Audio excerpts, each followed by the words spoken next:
Gastroesophageal reflux disease. পাকস্থলীর acid ঘন ঘন খাদ্যনালীতে উঠে অ্যাসিডিটি, বুকজ্বালা করে। গ্যাস্ট্রোইসোফেজিয়াল রিফ্লাক্স ডিজিজ, কারণ, লক্ষণ ও প্রতিকার। গ্যাস্ট্রোইসোফেজিয়াল রিফ্লাক্স ডিজিজ একটি সাধারণ কিন্তু অস্বস্তিকর রোগ, যেখানে পাকস্থলীর অ্যাসিড খাদ্যনালীতে ফিরে আসে।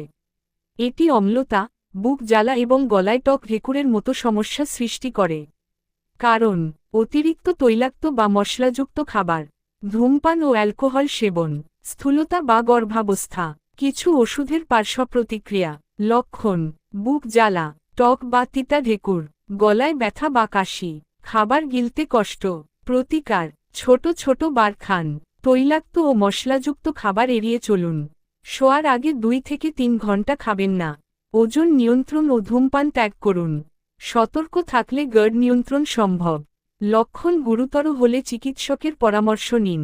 আরও গুরুত্বপূর্ণ টিপস পেতে লাইক, কমেন্ট, শেয়ার ও চ্যানেলটি সাবস্ক্রাইব করে সাথেই থাকুন। ধন্যবাদ।